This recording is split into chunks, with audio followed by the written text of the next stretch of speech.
আমরা ৩ ভাই ৩ ভাগে কোরবানি দেই। এক ভাইয়ের অবস্থা ভালো, তাই সে বেশিরভাগ টাকা দেয় আর আমরা অল্প কিছু পরিমাণ শরিক হই। তাহলে কি আমাদের কোরবানি আদায় হবে কিনা? এটা একটা গুরুত্বপূর্ণ প্রশ্ন। কোরবানি দেওয়ার ক্ষেত্রে বিশেষ করে যখন ভাই ব্রাদাররা মিলে কোরবানি দেন তখন এরকম পরিস্থিতি তৈরি হয়। একটা গরুর দাম ধরেন ৳৭০,০০০।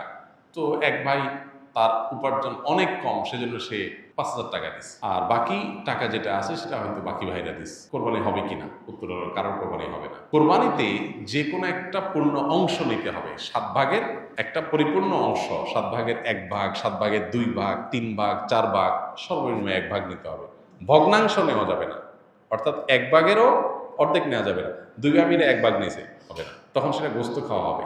পশু জবাই হয়ে গেছে সহি পদ্ধতিতে, গোশত খাওয়া হবে, কিন্তু কোরবানি হবে না। কোরবানি বিশুদ্ধ হইতে হলে প্রত্যেককে পূর্ণাঙ্গ একটা ভাগ নিতে হবে। হ্যাঁ, এখন এমন হতে পারে যে এক ভাইকে আল্লাহ আর্থিক সচ্ছলতা দিয়েছেন, বাকিদেরকে দেন নাই, তো কি হবে?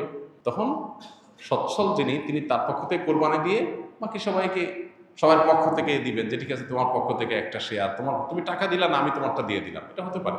অথবা আরেকটা হতে পারে যে ঠিক আছে, তুমি অল্প টাকা কামাই করছো, মাত্র ৳৫,০০০ আছে, তুমি টাকা না দিলে তোমার কাছে ভালো লাগতেছে না, তুমি টাকা দিলে তোমার কাছে খুশি হবে, তো সেক্ষেত্রে ৳৫,০০০ তুমি আমাকে দিয়ে দাও। এটা কোরবানির শেয়ার না, আমি কোরবানিতে এটা লাগাবো, সেটা ভিন্ন বিষয়, বাট তুমি শেয়ার হিসেবে দিলে না, এটা হতে পারে।